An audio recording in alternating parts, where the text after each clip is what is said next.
Iya, UKI ini memiliki moto, melayani bukan Ya. dilayani. Kemudian UKI ini memiliki juga nilai-nilai. Jadi buat semua kita, mahasiswa, alumni, sivitas akademika, dan warga UKI, kita harus ada 6 nilai yang merupakan ciri Hmm. khas kita. Yang pertama adalah rendah hati. Kemudian yang kedua adalah berbagi dan peduli. Ketiga, disiplin. Keempat, profesional. Kelima, bertanggung jawab. Dan keenam, berintegritas. Jadi, kalau kita tidak melakukan itu dengan baik, pasti kita sedang mempermalukan alma mater kita. Jadi kayak seperti tadi, kita janji jam 13, saya masuknya Ya. jam 13 kurang 5 menit. Itu bagian Luar daripada, biasa. itu karakter kita. Gitu. Ya. Jadi kadang-kadang kalau kejauhan juga misalnya setengah jam, jangan, itu ngerepotin orang lain. Ngerepotin yang mengundang kita. Jadi datangnya Iya. 5 menit, 3 menit sebelumnya. Itu harusnya merupakan karakter daripada seluruh sivitas akademika di UKI.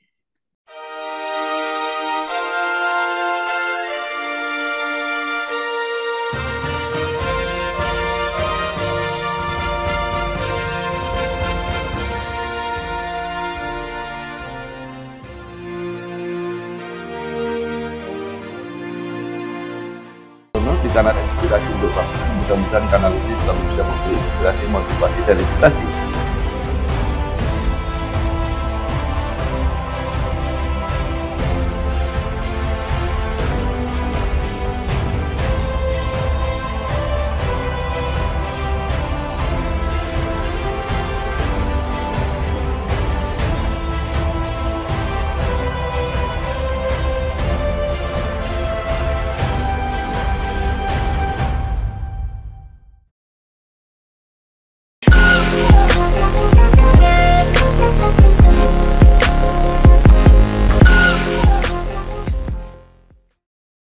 Assalamualaikum warahmatullahi wabarakatuh. Salam sejahtera untuk kita semua.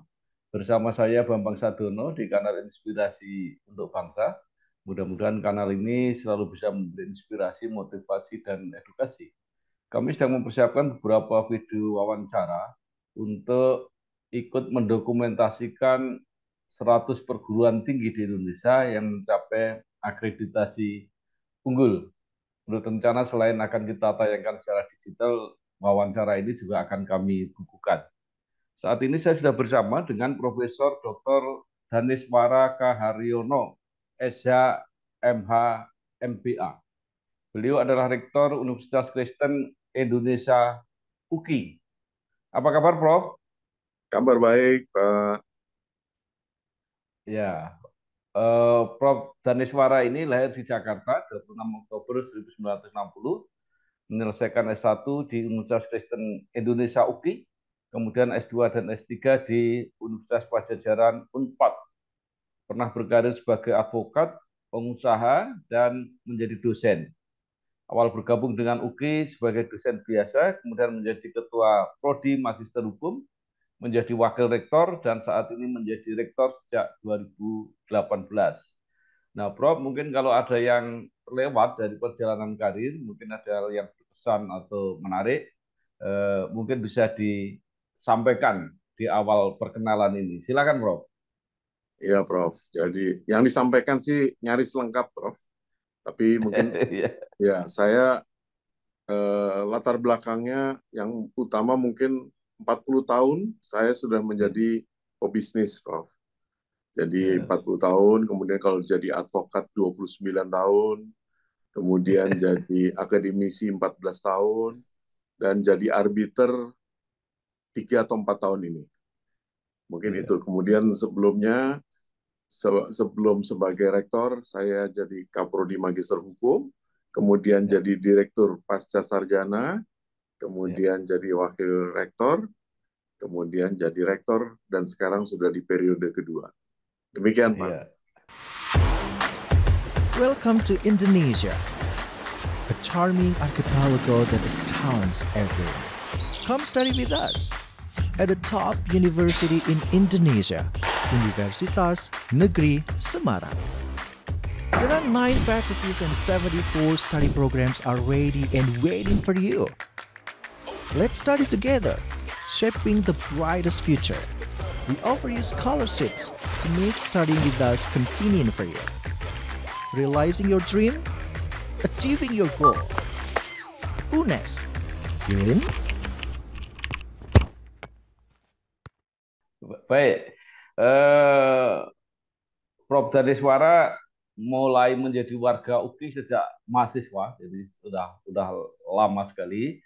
Nah, Betul. mungkin bisa bercerita mengenai perjalanan UKI dan perjuangannya sampai mencapai akreditasi unggul.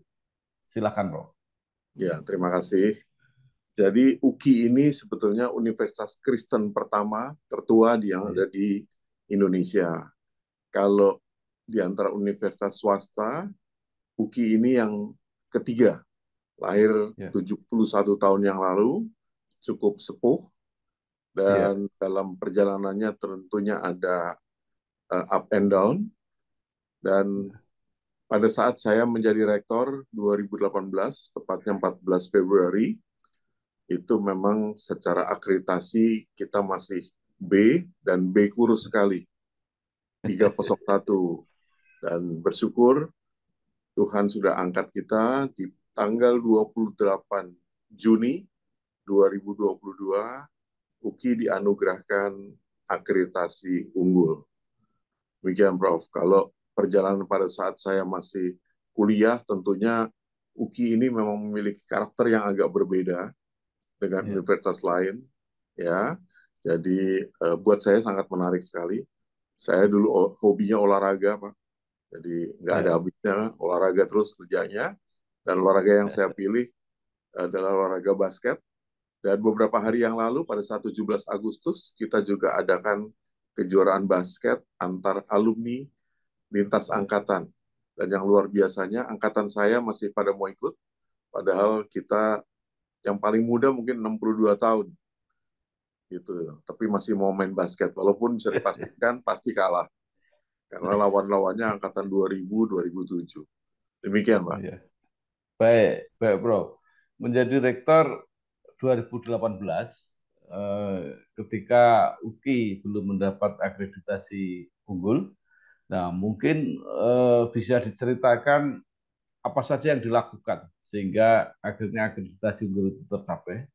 Dan kemudian setelah unggul, Prof masih memimpin UKI. Langkah selanjutnya apa yang akan dilakukan? Ya, saya memang nggak bermimpi sampai 2 periode sebetulnya jadi rektor. Saya pikir saya 1 periode aja karena saya tahu ini harus full time dan fokus menjadi rektor. Tapi memang saya sebenarnya udah desain semuanya sejak awal. Saya desain, kemudian tahun pertama apa yang dilakukan, konsolidasi, tahun kedua mulai memperlihatkan prestasi, tahun ketiga digitalisasi dan internasionalisasi, harusnya tahun keempat kita baru menjadi unggul. Tapi memang kita tahu sama-sama ternyata pada saat saya masuk tahun ketiga, 2020, itu kita terkena COVID. Sehingga kita fokus ke penyelesaian COVID, sehingga akhirnya semuanya tertunda, termasuk akreditasinya juga tertunda. Begitu, Pak. Jadi 2022 pada akhirnya, pada saat saya masuk ke periode kedua, 3 bulan setelah periode kedua saya, akhirnya kita bisa mencapai unggul, dan saat ini kita sedang menyempurnakan. Dan saya tipikalnya memang apapun yang saya kerjakan, saya pasti ada targetnya dan ada tagline-nya. Jadi di periode pertama itu saya sebut sebagai tagline-nya UKI hebat. UKI hebat selama 4 tahun.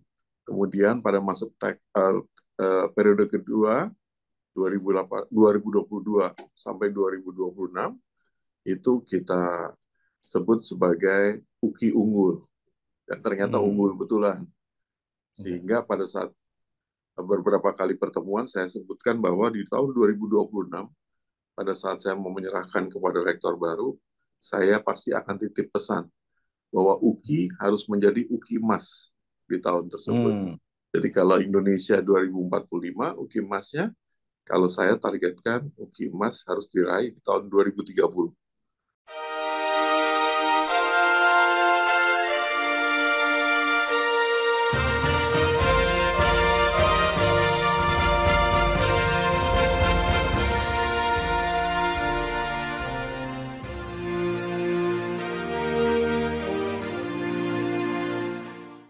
Bro, menurut rencana mulai tahun depan tidak ada lagi akreditasi unggul untuk institusi.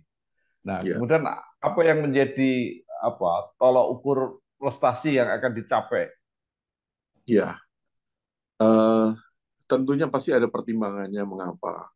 Walaupun sejak awal saya juga agak kaget pada saat jadi rektor, ternyata perguruan tinggi begitu banyak di Indonesia. Bagaimana quality kontrolnya pasti susah sekali. Ya, kenyataannya walaupun ada 4.500 perguruan tinggi di Indonesia, tapi saya yakin yang bisa dipertanggungjawabkan kualitasnya tidak lebih dari 200 perguruan tinggi. Dan sekarang ternyata kalau misalnya akreditasi nggak seketat seperti sekarang, saya kira pasti ada alasannya dan saya sih ikut aja, nggak masalah. Ya, intinya kita sudah buktikan bahwa kita mampu berprestasi. Kalau masuk ke 100 besar di tahun 2019 pun kita sudah capai. Jadi akhirnya sekarang waktu yang akan membuktikan. Dan kalau misalnya banyak perguruan tinggi lain baru mau menjanjikan bahwa mereka akan menyiapkan pemimpin masa depan, kalau kita Ya, UKI tentunya pemimpin dari UKI udah banyak kita bisa buktikan. Karena ada yang masuk ya, kabinet, ada yang jadi DPR, DPD, ya, dan seterusnya. Jadi kita udah memberikan bukti, bukan hanya janji. Jadi nggak ada masalah, ya, nggak diakreditasi juga. ya. Baik. Nah, nanti kita bahas khusus mengenai alumni UKI yang hebat-hebat tadi. Tapi sebelumnya mungkin bisa diceritakan mengenai student body di UKI, termasuk mungkin fakultas yang ada, program studi, para dosen yang menghasilkan alumni-alumni hebat tadi, mungkin bisa diceritakan. Ya, pada dasarnya begini, saya selalu mengingatkan bahwa kalau akreditasi institusi, dalam hal ini UKI, unggul, maka yang unggul bukan hanya UKI-nya, tapi juga program studinya, juga dosennya, juga tenaga pendidikannya. Jadi kita harus membuktikan, termasuk juga alumni dan mahasiswanya. Kita harus Ya, membuktikan bahwa kita ini unggul. Hanya ukuran unggulnya kan tentunya sebagai alumni dan mahasiswa bukan hanya tridharma, tapi lebih dari itu, rekognisi dari masyarakat. Dan harus kita buktikan semua. Di tahun 2025 saya menyebut sebagai tahun rekognisi. Tidak ada ya, satupun di antara kita yang tidak memiliki rekognisi di luar. Jadi kalau tadi saya sampaikan bahwa saya selain sebagai akademisi, saya juga sebagai advokat, saya juga sebagai pelaku usaha, saya juga sebagai arbiter. Intinya kita kejar rekognisi. Nggak ada ya. gunanya kita hanya menjadi akademisi, hanya mengajar, sementara nggak ada rekognisi yang masyarakat akui. Nah, ini mudah-mudahan seluruh alumni, seluruh mahasiswa, bahkan dosen-dosen pun sebagai dosen unggul, kita harus memiliki rekognisi di luar. Gitu. Demikian, Pak. Ya, nah kemudian mungkin perlu diceritakan mengenai tadi, Pak. Jumlah mahasiswa sekarang ada Oh berapa, iya, ya, fakultasnya apa saja, ya, ya, program ya. studinya berapa, silakan, Bro. Betul, tadi saya lupa. Student body-nya Ya, kurang lebih 6.500 ya, dan per tahun kira-kira antara 1.500 sampai 1.800 selama beberapa tahun belakangan ini berhasil kita pertahankan stabil. Apapun yang terjadi, walaupun COVID, kita tetap stabil. Kemudian juga program studi yang ada di UKI, sekarang ada 34 program studi, dan 11 diantaranya terakreditasi unggul, 4 diantaranya terakreditasi internasional, dan 3 diantaranya ter-ISO 9001 2015. Dan mudah-mudahan dalam 2025 ini tentunya kita targetkan lebih, akan bertambah terus yang akreditasi unggul, dan semuanya seminimal-minimalnya adalah baik sekali. Jadi kita berusaha untuk tidak ada yang baik, harus baik sekali. Tapi kalau nanti misalnya tidak ada akreditasi, pasti kita akan tetap mempertahankan yang namanya skor. Begitu, karena buat kita ya, kita memang harus berkompetisi, harus siap bersaing, dan harus siap memperlihatkan yang terbaik.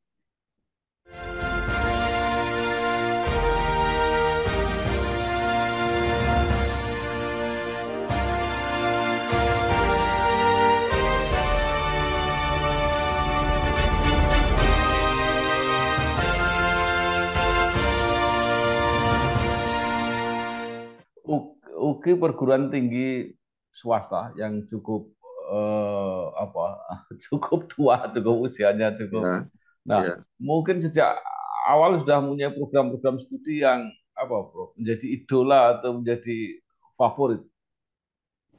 betul.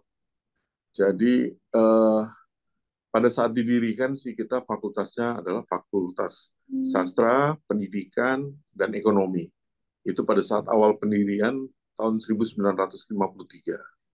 Kemudian berkembang dengan Fakultas Hukum, kemudian ada Fakultas Ekonomi, akhirnya menjadi Fakultas Ekonomi dan Bisnis, Fakultas Sastra menjadi Fakultas Sastra dan Bahasa.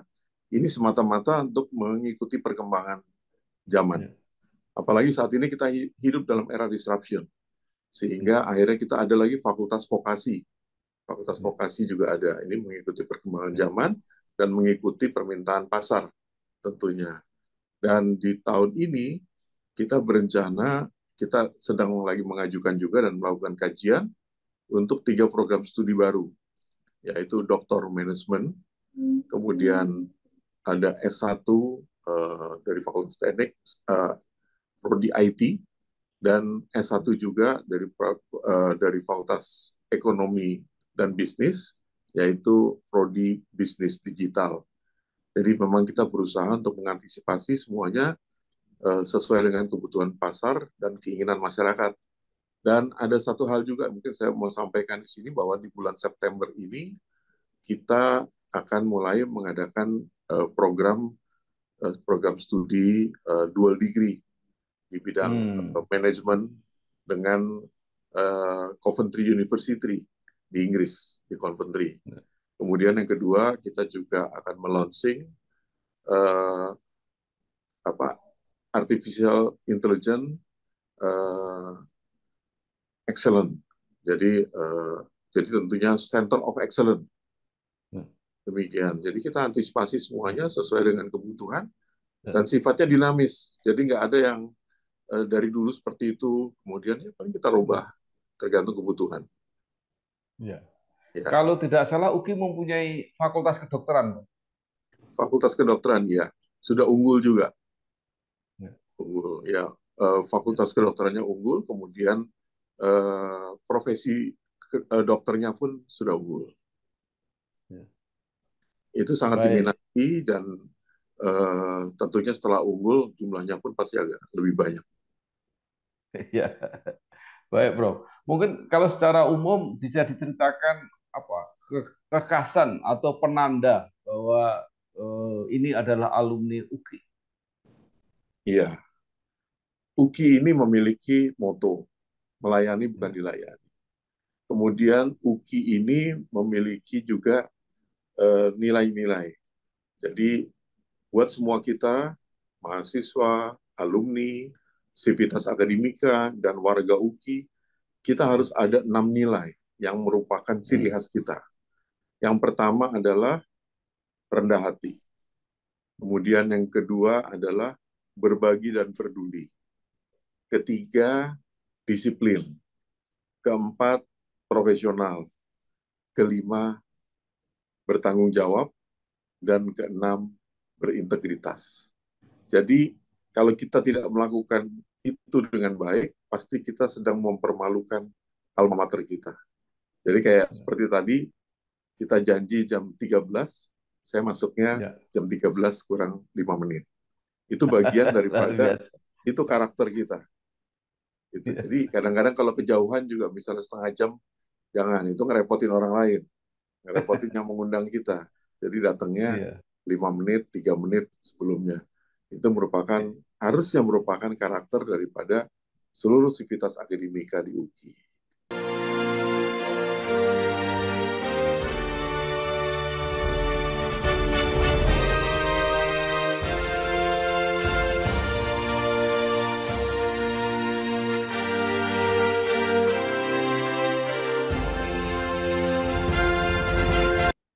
Ya, baik. Tadi sudah disinggung sedikit mengenai apa yang sudah dihasilkan UKI, mengenai alumni-alumni itu Ya, yang sudah banyak berkiprah di masyarakat. Mungkin bisa diceritakan. ya. Eh, kalau yang senior-senior saya, mungkin nyebutinnya lebih jelas karena memang eranya, zamannya sudah lewat, jadi udah lebih jelas. Ya, Kalau ya. sekarang ini kan eranya kadang-kadang tergantung ada di kubu mana, Pak. Jadi belum tentu di kubu dia nanti 1 tahun lagi dia masih kita sebut sebagai orang bagus, orang hebat. Kan belum tentu. Jadi Iya. serba fluktuatif. Tapi kalau yang lalu itu ada beberapa orang hebat, Ya. misalnya dari Fakultas Hukum ada Albert Hasibuan, dari Oh, yang Dewan Pertimbangan Presiden, kemudian juga ya. dari Fakultas Kedokteran ada Agung Laksono, sekarang juga Dewan Ya. Pertimbangan Presiden, kemudian kalau Fakultas Ekonomi yang lalu ada Pak Sugiarto Cakrawardaya, Menteri Menteri Hmm. Ya. Menteri Ekonomi pada masa lalu, Ya. dan masih banyak lagi. Tentunya sampai sekarang pun ada beberapa dirjen, ada staf ahli, saya kira itu alumni-alumni UKI. Tapi kalau di DPR pasti paling banyak, karena orang politik Hmm. cukup banyak masuk di UKI, hanya memang Ya. partainya beragam. Iya. Partainya beragam. Jadi kadang-kadang yang beradu satu dengan lainnya ya sesama alumni UKI juga. Bahkan saya pada saat jadi advokat itu cukup lucu, bahwa Ya. saya sebagai advokat, saya jadi pengacara, kemudian berhadapan dengan jaksa yang alumni UKI juga, satu angkatan semua. Dan Ya. hakimnya lucunya alumni UKI juga. Ya. Beruntung terdakwanya bukan alumni UKI, Pak. Gitu. Ya. Baik. Nah, kemudian sekarang program ke depan, Bro. Bagaimana UKI juga berpartisipasi menyiapkan SDM yang unggul untuk menyongsong tadi. Kalau UKI punya UKI Emas 2030, Indonesia punya Indonesia Emas 2045.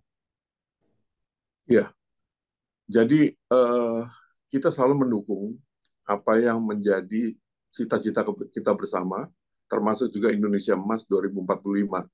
Walaupun kita tahu ada pro kontra, tapi kita berusaha untuk realistis. Realistis, dan salah satunya adalah di tahun 2023 lalu, kita pecahkan rekor muri, rekor dunia, Hmm. itu dengan mengadakan orasi ilmiah dengan tema 45 tahun Indonesia Emas tahun Ya. 2045. Ya. Karena itu adalah 70 tahun UKI tahun lalu, maka kita tampilkan 70 orator bicara Hmm. terus-menerus tanpa henti. 70 orang itu bergantian, dan itu nyaris 2 kali 24 jam. Terus-menerus tanpa istirahat. Jadi jam 1 malam, jam 2 malam, jam 3 malam, terus kita adakan. Ya, jadi itu rekor yang kita buat, bukan untuk main-main, tapi kita buktikan kesungguhan kita, dan semuanya oratornya pun tentunya profesor dan doktor yang ada di UKI kita tampilkan, diantaranya juga beberapa pejabat, pimpinan, ada wakil ketua MPR yang alumni UKI, kemudian ada juga anggota DPD yang mantan gubernur Kalimantan Tengah, dia juga tampil. Jadi intinya Hmm. Bapak Ibu dokter, walaupun dia misalnya di luar bukan sebagai akademisi, tapi karena dia alumni dan seorang dokter atau profesor, dia tampil. Jadi dan untuk memperoleh 70 orang pun kita sebenarnya menseleksi dari lebih 100 orang. Sehingga akhirnya kita tampilkan, memang kita batasi 70 orang, tapi itu pun nafas kita, apalagi panitianya setengah mati.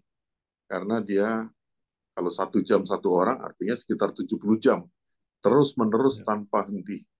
Dan akhirnya rekor itu bisa kita dapatkan. Sebenarnya semata-mata kita buktikan aja apa sih yang nggak bisa. Bisa pasti. Itu intinya. Jadi kita bisa, dan itu pun kita pertanggungjawabkan dalam bentuk tulisan, dalam bentuk akhirnya kita jurnalkan semuanya.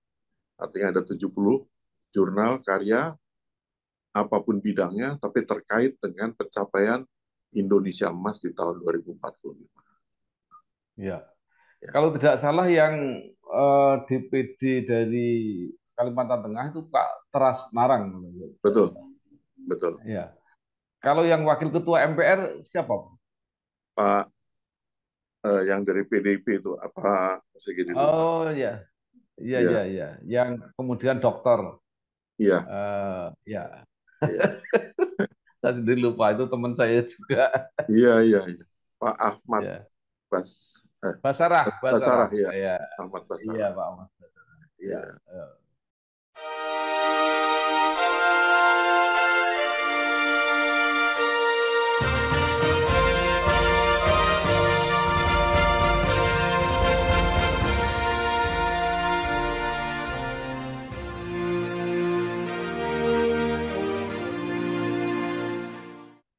Baik, Prof. Nah, Ya. sekarang tadi Prof sudah mengatakan ada 4.500 perguruan tinggi di Indonesia. Masyarakat membutuhkan panduan mana yang dianggap paling tidak kualitasnya baik dan memadai untuk belajar. Kemudian akreditasi akan berubah. Nah, mungkin Prof dan Iswara punya saran apa yang sebaiknya digunakan untuk mengukur kualitas perguruan tinggi. Ya, yang pertama pastinya Tridharma perguruan tinggi. Ya, tentunya penelitiannya, pengabdian masyarakatnya, pembelajarannya, itu yang menjadi ukuran paling penting. Pembelajaran tentunya zaman now bisa dilakukan dengan beragam. Ya. Apakah full offline, apakah full online, apakah hybrid. Apapun itu pasti memiliki kelebihan dan kekurangannya. Nah, itu pilihan ada di masyarakat. Tapi sebetulnya perguruan tinggi yang ada, yang memiliki izin operasional tentunya yang diakui oleh pemerintah, harusnya menjalankan semuanya dengan penuh tanggung jawab. Jadi kalaupun misalnya online, full online, masalah perizinannya harus jelas, kemudian juga kecanggihan teknologi yang digunakan juga harus yang mumpuni, misalnya seperti itu. Jadi sekarang ini kan bicara teknologi juga macam-macam. Dan AI ini satu keniscayaan yang nggak bisa kita hindari lagi. Makanya UKI itu bekerja sama dengan University of Southern California, USC. Kita nih mulai September nanti kita akan buat AI Center of Excellence. Jadi kita lakukan itu supaya pembelajaran yang kita lakukan, penelitian, pengabdian masyarakat kita lakukan lebih maksimal lagi. Karena kita nggak bisa lepas itu dari kecanggihan AI. Gitu, Pak. Ya, baik. Terakhir, Prof. Tadi Prof sudah menyebut mengenai rekognisi. Artinya Ya. bahwa seorang sivitas akademika atau lulusan yang berhasil itu juga karena berbagai kegiatan di luar. Tetapi juga ada perguruan tinggi yang konservatif. Jadi kalau yang justru banyak kegiatan di luar itu tidak dianggap berprestasi di dalam. Nah, itu bagaimana menggabungkan itu, Prof? Ya, pastinya begini. Perguruan tinggi lainnya pun punya gaya pemimpin atau rektor yang berbeda-beda. UKI ini saya rektor ke-16 dan saya rektor UKI pertama yang berlatar belakang entrepreneur. Seorang entrepreneur paling tidak punya 3 karakter. Yang pertama adalah kreatif, kemudian inovatif, kemudian punya nyali, artinya nggak pernah mau menyerah. Nah, terkait dengan hal itu, tentunya kita berharap bahwa dosen, tenaga kependidikan harus punya pengakuan dari luar juga. Sehingga semuanya bahkan harus punya jiwa entrepreneur juga. Entrepreneur bukan harus jadi pengusaha. Tapi paling tidak kita tahu persis bahwa di era sekarang ini pemimpinnya itu hampir semuanya saya kira udah sampai 80-90% itu pasti memiliki latar belakang entrepreneur. Dan beberapa rektor swasta pun sekarang sudah banyak yang berlatar belakang juga entrepreneur. Presiden, wakil presiden juga begitu, menteri-menteri, ketua partai, gubernur, bupati. Pasti walaupun mereka bukan pengusaha atau tidak lagi jadi pengusaha, tapi dia punya jiwa entrepreneur. Karena hanya entrepreneur ini yang punya nyali, dia berani melangkah walaupun berisiko, pasti dia berani jalankan, dan diharapkan memang orang-orang seperti itu yang bisa mampu membangun bangsa ini, termasuk memimpin institusi, dan pasti kalau dia melangkah, dia bilang berani, dia juga berani bertanggung jawab. Kalau dia gagal, dia harus tanggung jawab. Kenapa sampai gagal? Gitu Pak. Jadi buat saya bilang, harus berani, melangkah aja dulu. Jadi jangan ragu-ragu. Jadi selalu kadang-kadang bukan rendah hati, tapi rendah diri. Itu yang dimunculkan. Jadi saya orang kampung Pak, jangan Pak. Nggak ada cerita. Udah terlalu banyak orang kampung yang jadi sukses pada saat diberikan kepercayaan. Demikian. Ya.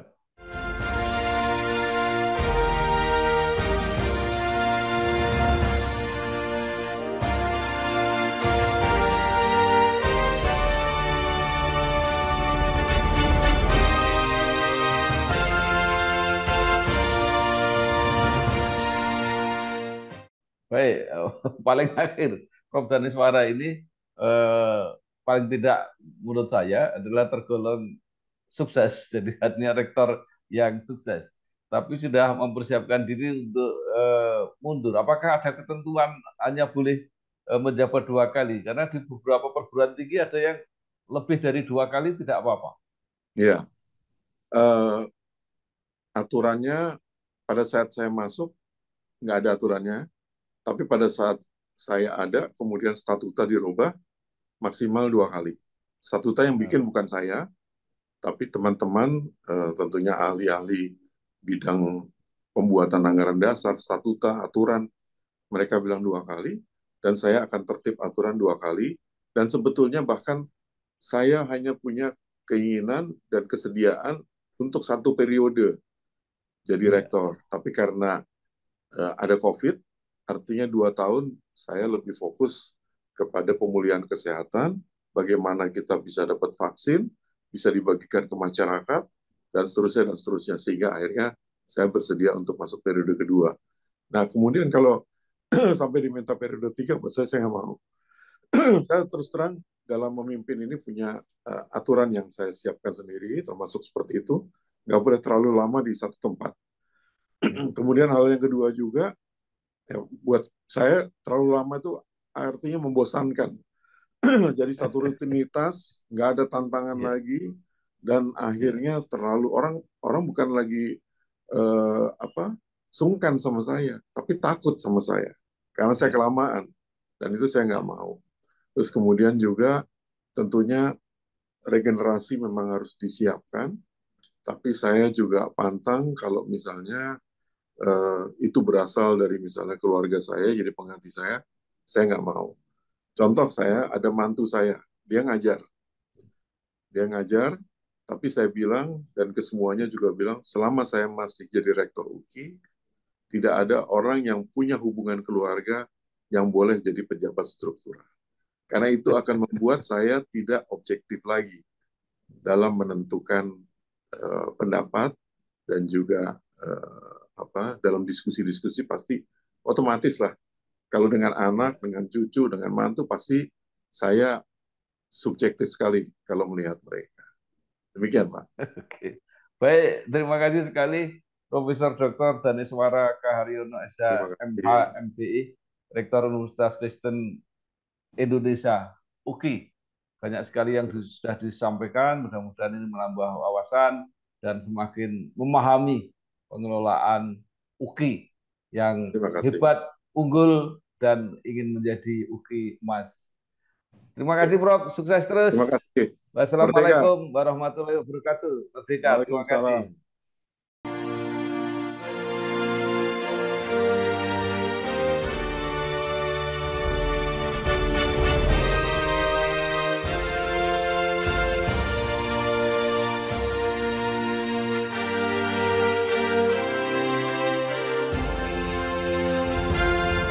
di kanal Inspirasi untuk Bangsa. Mudah-mudahan kanal ini selalu bisa memberi inspirasi, motivasi, dan edukasi